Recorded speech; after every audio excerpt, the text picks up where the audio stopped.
지금 전 세계 주식시장이 뭐 박살 났다 뭐 표현할 수도 있겠는데, 블랙 프라이데이 해가지고 뭐 미국 주식시장부터 시작해서 뭐 한국이라든가 뭐 아시아에서도 다 이제 크게 이제 폭락했었고요. 그리고 또 뭐 유럽 시장도 뭐 그랬다가 다시 또 이제 블랙 만데이 해가지고 더 많이 이제 사실 폭락을 했었잖아요. 생각해보면 역사적으로 몇 번 그런 사례가 없거든요. 우리나라 같은 경우에도 뭐 사이드카드 발행하고 뭐 동시에 이제 두 개가 양대 시장에서 다 이렇게 발생해버렸는데, 그러한 경우는 우리나라가 기억한다면 뭐 1997년 외환위기 때라든가 뭐 2000년 닷컴버블 꺼질 때라든가 아니면은 뭐 2008년 글로벌 금융위기 때라든가 아니면 최근에 뭐 2020년 팬데믹이 막 발생할 때 그때 정도 비견할 정도로 크게 이제 어쩌면 주식시장이 이제 폭락을 하게 된 거죠. 그렇지만 뭐 아마 여러분들도 다 아시겠습니다만 다시 이제 화요일, 수요일 이렇게 좀 회복되는 듯 했고, 또 그게 우리나라뿐만 아니라 전 세계 시장도 좀 안정된 것 같긴 한데 다시 또 지금 뭔가 또 불안해하는 조짐도 있고 뭐 여러 가지 이제 두 개가 좀 섞여서 지금 나타나고 있기 때문에 현재 상태가 그냥 뭐 단기적으로 한번 다시 또 이제 원상복귀로 돌아가는 어떤 해프닝이라기보다는 뭔가 좀 큰 어떤 사건이 일어나기 전에 어떤 전조 증상이 아닐까 이런 생각을 합니다. 저는 경제학적으로서 특히 이제 거시경제를 바라보고 있고, 그것이 좀 중장기적인 어떤 흐름이라든가 아니면 전 세계적인 어떤 현상을 동시적으로 이렇게 좀 바라보면서 현재 상태가 좀 위험하다. 그러니까 현금 비중도 조금씩 뭐 늘려나가고 그래서 좀 조심하셔야 된다. 무조건 지금 앞으로 계속 뭐 우상향으로 올라가기만 하고 뭐 노랜딩이라든가 뭐 소프트 랜딩이라든가 이런 말은 현혹되면 안 된다. 제가 이제 계속 그렇게 말씀을 드렸잖아요. 그래서 이번 사건처럼 어쩌면 더 큰 어떤 문제가 있다는 것을 보여주는 그런 어떤 전조 증상인 거죠. 마치 인간으로 하면 지금 뭐 콜레스테롤도 높고 그리고 혈압도 높고 뭐 여러 가지 이제 뭐 고지혈증 뭐 이런 것들이 막 섞여 있는 사람이고, 거기다 막 엄청나게 뭐 과로에다가 술 많이 먹고 담배 먹고 뭐 이러고 있으면 이 사람이 언제 쓰러져도 이상하지 않잖아요. 그러니까 그러한 모습, 장기적으로 체질이 계속 뭐 나빠지고 있는데 그나마 계속 우리 인간으로 말하면 뭐 소위 영양제 맞으면서 유동성의 힘으로 계속 이렇게 가고 있는데 그게 그러면 정상이냐는 거죠. 그렇지 않다. 그러니까 지금 유동성의 힘으로 계속 움직이고 있는 것은 실제는 체질이 계속 나빠지고 있고, 그러니까 사실은 점점 더 쇠약해지는 것도 하나의 위기이고, 그게 아니라 어느 날 갑자기 푹 쓰러지는 것도 더 이제 확실한 그런 위기 상황이 될 수 있기 때문에 그것을 좀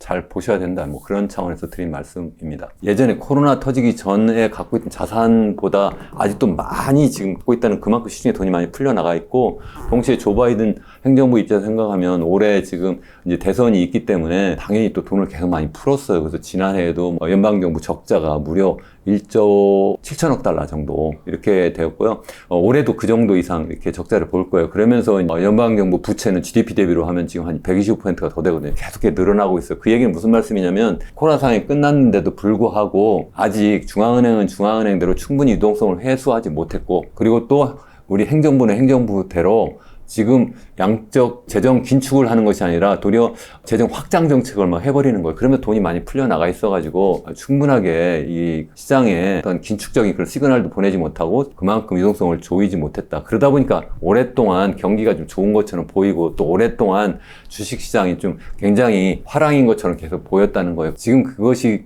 계속 갈 수가 없다는 거예요. 우리 경제학적으로 보면 항상 비즈니스 사이클이 있어요. 항상 호황이 있으면 불황도 있고 호황이 있으면 불황도 있고 이렇게 가는 거지, 세상에 놀랜딩이라는 건 없어요. 놀랜딩이라는 것은 경기 불황이 없다는 뜻이잖아요. 아니 소프트 랜딩이라고 하는 건 뭐 있을 수도 있는데, 이렇게 산이 높았는데 골이 당연히 깊겠죠. 골이 깊지 않고 이거 살짝 다시 또 했다 다시 또 뭐 크게 올라간다 이렇게 되는 거는 경제 이론적으로도 가능하지 않을 뿐만 아니라 우리 역사적으로도 보면 그동안 여러 번 뭐 크게 이제 충격이 있었잖아요. 뭐 대표적으로 뭐 2000년 닷컴 버블이라든가 아니 2008년 글로벌 금융위기라든가 이런 거 보면은 사실은 엄청난 충격을 가지고 그게 자산시장 뿐만 아니라 실물 경제에 엄청난 마이너스 영향을 미치게 되거든요. 이제 그러한 상황을 이제 미리 염두에 두고 제가 예전에도 말씀드렸고 지금도 그래서 그것을 상당히 조심스럽게 보고 있다. 이제 그런 말씀입니다. 이제 어떤 거시경제를 볼 때 종목만 보고 뭐 단기적으로 뭐 투자하신다면 제가 할 말이 없는데, 그렇게 하는 건 전 아주 좋은 방법의 투자라고 생각하지 않아요. 단기적으로 잠깐 돈을 벌 수는 있지만 장기적으로 생각하면 돈을 잃을 가능성이 이제 크니까 저라면 그렇게 안 하고 전 실제 그렇게 안 해요. 또 학생들에게도 그렇게 단기 투자를 권하지 않고 장기 투자를 하라고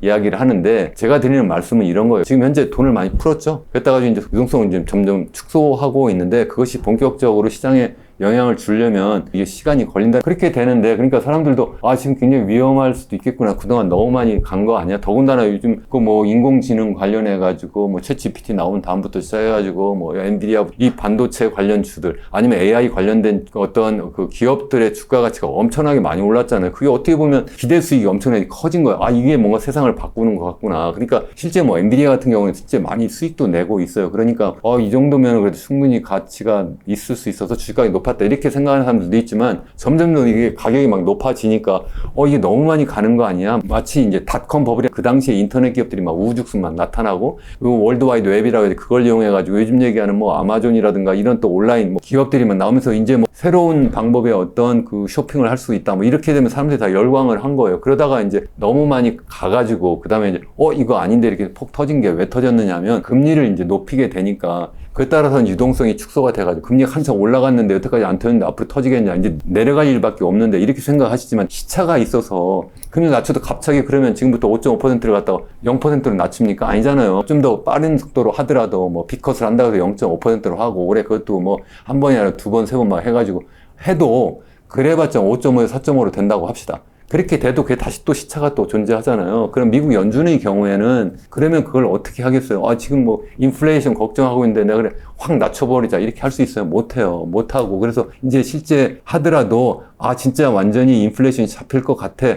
확신이 쓸 때 한단 말이에요. 그때는 이미 사실 때가 너무 늦었어요. 그래서 역사적으로 보면 항상 기준금리 낮추기 시작할 때가 경기 불황 시점이에요. 그게 보통 그러니까 그때부터 본격적으로 또 실제 주식시장이 굉장히 하강 국면으로 이렇게 들어가요. 또 그때가 뭐냐면 또 이 장단기 금리 차의 역전을 아마 아실 거예요. 우리가 보통 그거 갖다가 2년 만기하고 10년 만기 국채 수익률의 어떤 차이가 보통 이제 장기로 갈수록 수익률이 더 높잖아요. 왜냐면 오랫동안 돈 빌려져 그만큼 위험이 더 있으니까 또 이자율이 높은데 그게 이제 현재 역전되어 있어요. 장기 유동성 많이 풀렸고 여러 가지 이유를 말씀드렸잖아요. 근데 그게 장기 금리하고 단기 금리가 역전되었던 것이 이제 다시 정상 상태로 돌아가요. 그 정상 상태로 돌아가는 시점이 바로 이 경기가 본격적으로 하강하는 시점이고 또 그때가 주식시장이 크게 이제 하락하기 시작하는 시점이라고 하는 것이 일반적인 우리 그 역사적인 경험에서 나온 거다. 그 장단기 금리차 역전이 좀 위험한 시그널이 될 수 있다라고 말씀을 해주셨는데 현재 어느 정도예요, 이게? 회수가 거의 다 됐어요. 거의 이제 제가 오기 직전까지 봤는데 실제 굉장히 역사적으로 보면 장단기 금리 역전이 이번이 제일 큰 상태예요. 그 전에 점전에 말씀 2008년도 터지기 직전하고 2000년 닷컴버블 꺼지기 전하고 그리고 90년대하고 제 기억에는 그때와 이렇게 비교해보면 지금 제일 크다. 그래가지고 제가 여러 가지를 가지고 제가 제 채널에서는 뭐 이번이 굉장히 큰 버블일 수 있고 그래서 꺼져도 굉장히 크게 꺼진다. 그렇게 말씀드린 중요한 이유 중에 하나가 장단기 금리 역전이 이번이 굉장히 큰 상태고 다른 때보다도 또 뿐만 아니라 소수 몇 개의 그 주도주가 거의 뭐 전체 우리 총에서 차지하는 비중이 또 역대급으로 또 굉장히 커요. 마치 이 정도면 1929년 세계 대공황이 터질 때와 비슷한 정도로 크게 현재 너무 상대적으로 일부가 막 끌고 나가는 이런 상태가 되니까 걔들이 한번 폭삭 넘어져 버리면 우장창 다 넘어지는 이런 상태가 된다. 뭐 그것 말고도 뭐 실제 뭐 사람들이 막 열광을 막 해버리잖아요. 열광하면서 이번엔 틀림없어 이렇게 해버리니까 그때 사람들이 더 거기에 매달려가지고 또 크게 터진다. 그리고 뭐 이런 말씀을 드리면 1990년대 말 그때 이제 한참 막 인터넷 기업들이 막 뜨고 그래가지고 닷컴버블 꺼지기 직전까지 막 열광하다 폭 터졌다고 말씀드렸는데 그때는 뭐 실체가 지나고 나니까 없었던 거 그렇게 크게 뭐 이익도 못 내고 있는데 그냥 거기 다 매달리다 보니까 이거 너무 많이 갔네 해가지고 폭 터졌다고 말씀드렸는데 이번엔 뭐 그래도 뭐 엔비디아부터 시작해가지고 대부분 다 그래도 자기 수익도 많이 내고 있는데 실체가 있는 거 아니냐 이렇게 이야기를 하지만 최근에 뭐 경제학자들이 뭐 이렇게 분석한 것도 보면 이런 인공지능이 당장 그 생산성을 이렇게 높이지도 않고 생산 높이지 않는 그만큼 이익을 많이 내지 못한다는 거예요. 그러니까 그런 인공지능을 이용한 그런 기업들이 그러니까 현재는 뭐 미디어 같은 경우는 인공지능을 이용해 가지고 뭐 무엇을 할 때 거의 필요한 반도체를 이제 공급하는 그런 회사잖아요. 그런 회사는 당장 우선 팔려나갔는데 그걸 이용해서 기업하는 기업들 입장에 생각하면 그게 실질적으로 생산성도 안 높아지고 수익도 당장 안 나오면 더 이상 많이 못 사게 되잖아요. 그러면서 이제 자연스럽게 전반적인 조정이 있을 수도 있다. 이제 그렇다고 해서 앞으로 안 간다는 뜻이 아닌데 단기적으로 크게 출렁거릴 수도 있다. 그런 말씀입니다. 큰 흐름을 봐야 된다는 거예요. 어쩌면 지금 우리 인류 역사상으로 보면 지금 이 반도체라고 하는 거는 정말 세상을 바꾸는 엄청난 새로운 그러한 혁명을 하고 있는 핵심이에요. 무슨 말씀이냐면 우리 호모사피엔스 인류가 30만 년의 역사를 갖고 있는데 29만 년 동안 우리 어떻게 살았어요? 그냥 숲과 들을 떠돌면서 원시 수렵인으로 살았잖아요. 그렇게 살다가 10,000년 전, 12,000년 전쯤에 농업혁명이라는 걸 했잖아요. 그러다 한 10,000년 그렇게 살다가 다시 또 이제 한 250여 년 전에 시작했던 거 산업혁명이에요. 그 산업혁명을 갖다가 지금 하는 건 뭐예요?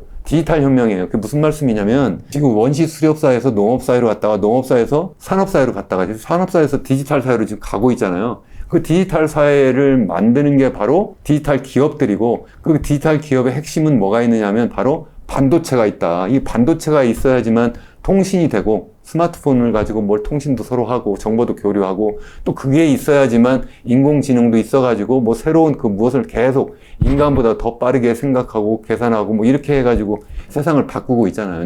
그래서 굉장히 중요하다. 이건 뭐 틀림없는 사실인데 그게 그렇다고 해가지고 그러니까 앞으로 그와 관련된 기업들이 계속 그냥 일직선으로 이렇게 주가가 올라가지 못한다. 그 말씀을 하는 겁니다. 우리나라는 좀 괜찮을지 좀 걱정되는 것 같아요. 우리나라는 우리나라대로 이제 독특한 어떤 그 이유 때문에 굉장히 어려운 면이 있고요. 그게 아니라고 해도 우리나라가 이제 미국하고 굉장히 밀접한 연관이 있는 것은 뭐 다 알잖아요. 뭐 정치적인 문제, 뭐 그리고 또 외교적인 문제, 군사적인 문제는 일단 논외로 치더라도 경제적으로 보면 일단 수출 시장을 놓고 보면 이제 제일 수출 시장이 이제 중국이고 제일 수출 시장이 이제 미국이잖아요. 그런 면에서 이제 굉장히 중요하다는 거고. 근데 사실 그보다 더 중요한 게 투자예요. 그러니까 실제 상품이 왔다 갔다 하는 것도 있지만 돈이 왔다 갔다 하는 건데 돈의 어떤 연계성을 생각해 보면 당연히 미국이 더 중요하죠. 그래서 두 개 다 놓고 볼 때 이제 미국이 전 세계에서 가장 중요한 시장이에요. 더군다나 미국은 전 세계 GDP에서 차지하는 비중이 무려 25%예요. 그러니까 4분의 1이 미국이기 때문에 그야말로 뭐 거기 기침만 하면 우리나라는 뭐 쓰러져 누울 수밖에 없는 그런 거예요. 그게 바로 2008년 글로벌 금융이 터질 때고 그게 바로 2000년 닷컴 버블 꺼질 때고 그러한 일들이 계속 그전부터 계속 있었어요. 그러니까 그러한 상황이 만약 다시 발생하면 우리나라도 그러니까 굉장히 위험하다. 어쩌면 더 큰 위험이 있다. 마치 2008년 글로벌 금융위기 있을 때 이 미국에서 돈이 빠져나가는 게 아니라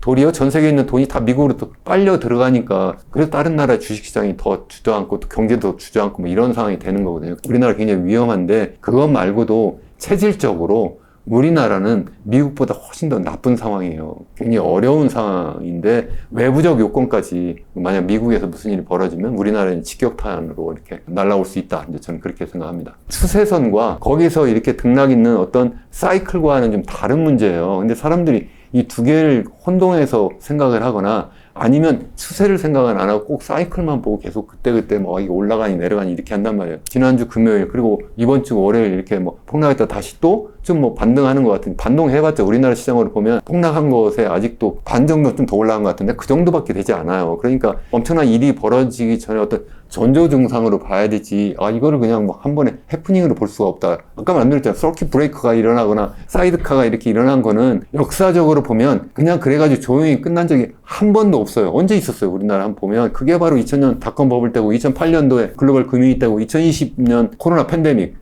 터질 때 그런 때 말고는 그런 일이 없어요. 그러니까 이번에 그런 일이 있었는데 그러니까 이걸로 상황 끝 이게 아니라 그러니까 이게 엄청난 전조 현상일 수도 있겠네. 그러니까 좀 대비하는 거에 맞지 않느냐는 거예요. 더군다나 제가 말씀드리지만 장단기 금리 역전이 지금 거의 해소되고 있고 이제 그게 이제 정상적으로 다시 또 국채 장기 수익률이 더 높아지는 그러한 상황이 돼버리면 이거는 본격적인 경기 침체고 그게 바로 기업들의 수익률이 이제 떨어지고 그래서 주가도 떨어지고 이런 상황으로 가는 것이 이론적으로도 우리가 충분히 예견할 수 있고 그게 역사적으로 계속 반복되었기 때문에 그 말씀을 드리니까 그래서 조심하라 이런 말씀 드리는데 이런 말씀 드리면 어떤 분들은 이해는 교수 계속 터진다고 하고 계속 제 비관론자 그런 뜻이 아니라 좀 세상을 넓게 보고 길게 보고 그러면서 그걸 미리 대비하라는 거지. 그러니까 지금 당장 제가 다 팔으라는 뜻이 아니라 지금도 뭐 조금은 갖고 계셔도 저 같아도 뭐 그걸 다 팔지 않아요. 다만 현금 비중을 자꾸 늘려나가지고 마치 워렌 버핏 투자의 현이라고 하는 분도 어떻게 해요? 점점 현금을 늘려가지고 역사적으로 제일 많이 갖고 있다고 하잖아요. 왜 그렇게 해서 그분 하시는 대로만 하시면 된다. 그렇게 말씀드리고 싶어요. 저를 포함해서 대부분의 투자자들은 워렌 버핏 하는 수익률을 못 내고 있잖아요. 단기적으로는 더 낼 수도 있어요. 잠깐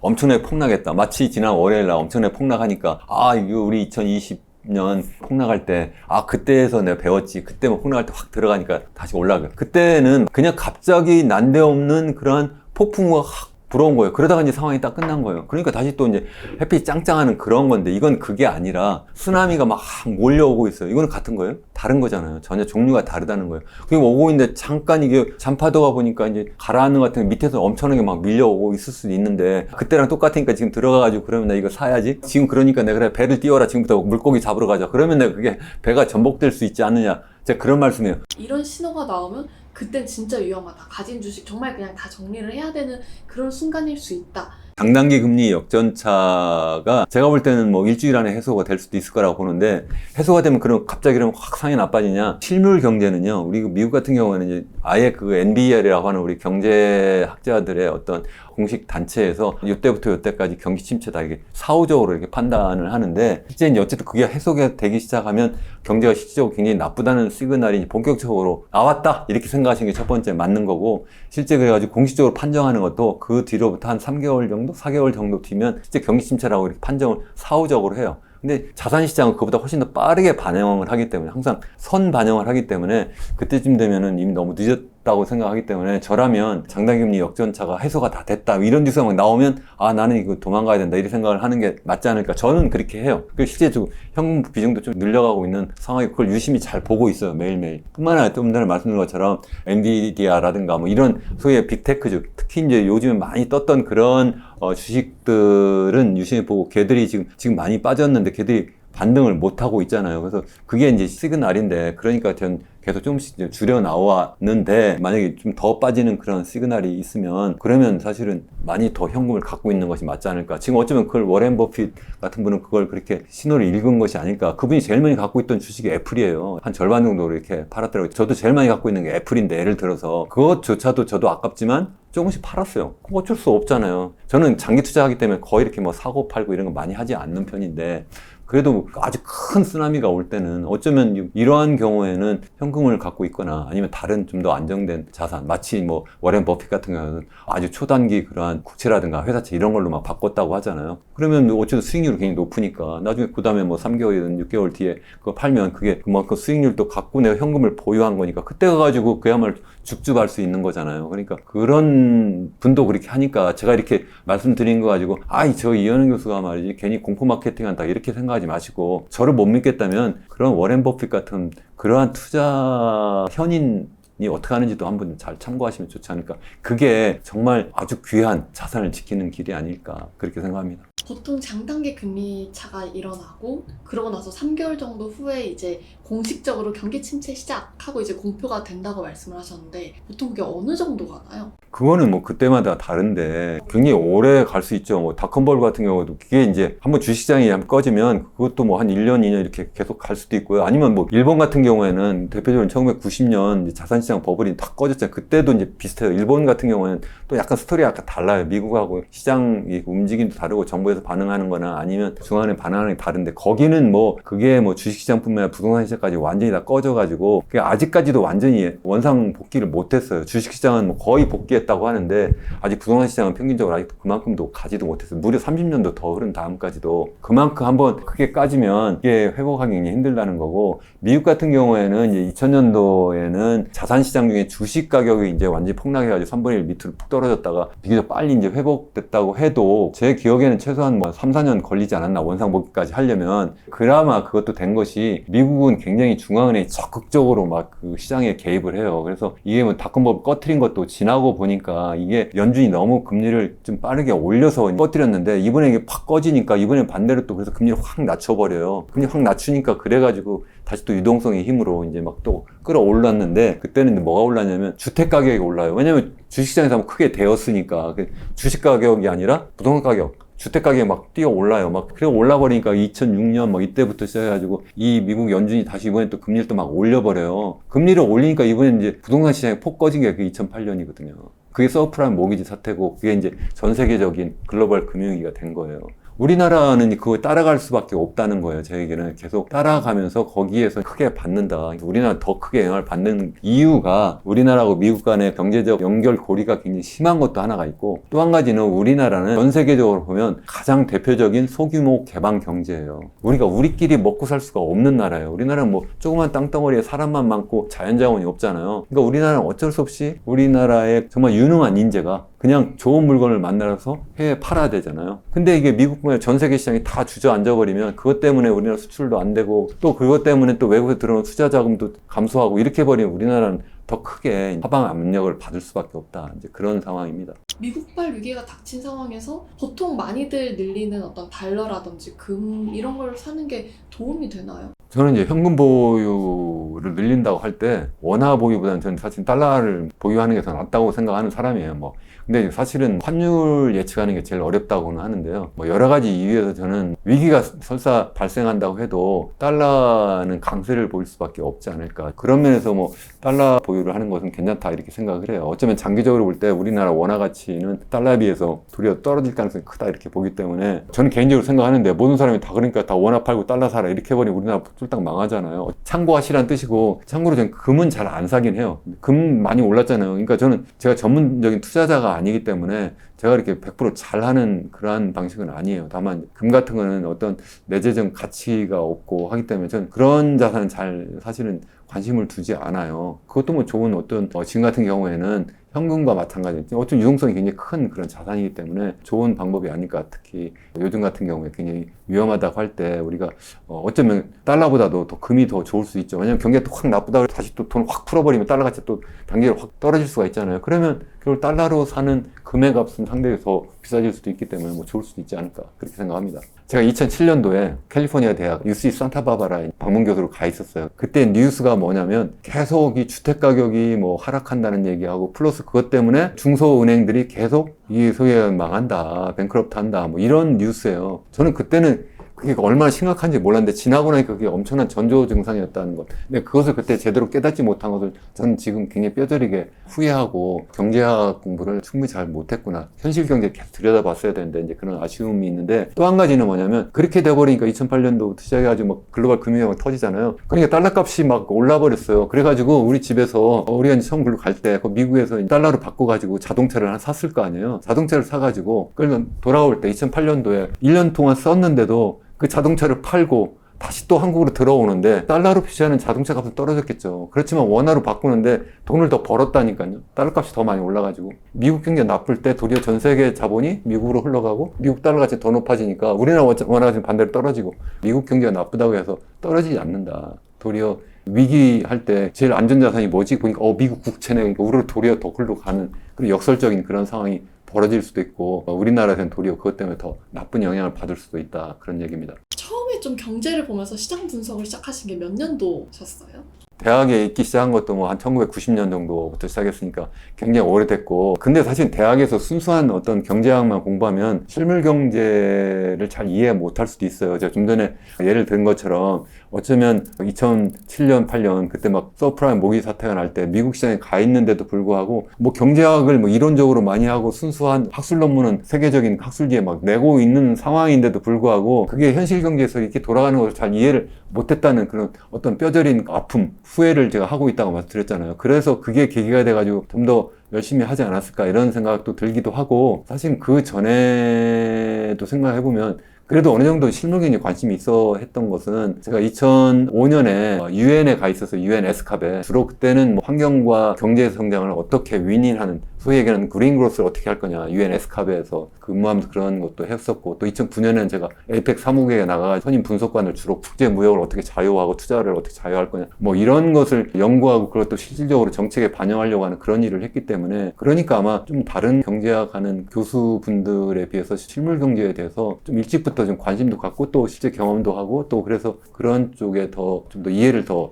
높이려고 많이 해왔지 않았을까 이런 생각을 합니다. 평생 강의하고 연구하고 또 실제 정책 관련된 그러한 일도 뭐 이렇게 해왔는데 그래도 어쨌든 일반 투자자들인가 아니면 일반 우리 어떤 경제 활동을 하는 분들하고는 약간 좀 동떨어진 그러한 연구와 활동이잖아요. 근데 저도 이제 나이도 많이 들고 대학에서 이제 그만 이제 퇴직하고 이제 새로운 어떤 활동을 해야 되는데 그렇게 하다 보니까 기왕이면은 일반인들 대상으로 해서 그동안 제가 경험하고 연구했던 것들을 많이 좀 말씀드리고 그것을 통해서 우리 많은 분들과 소통하고 또 그분들에게 좀 도움을 드리면 좋겠다. 더더욱 나아가서 그냥 개인적인 어떤 도움뿐만 아니라 우리 사회가 여러 가지로 문제가 굉장히 많아요. 그래서 우리 사회의 그 문제점, 그래서 그것을 여러분들과 같이 소통하면서 새로운 대안을 만들어가지고 우리가 좀 더 살기 좋은 그러한 사회, 그리고서 모든 사람들이 좀 행복한 사회를 좀 만들면 좋겠다. 그런 일을 좀 하고 싶은 것이에요. 그래서 요즘에는 너무 순수한 학술 연구보다는 주로 책을 쓴다든가, 그리고 유튜브 활동을 한다든가, 또 그래서 어디에서 뭐 강의를 초청을 하면 그러면 좀 멀더라도 제가 좀 힘들더라도 가서 또 그러한 분들도 만나고 뭐 그런 일을 좀 많이 하고 있는 편입니다.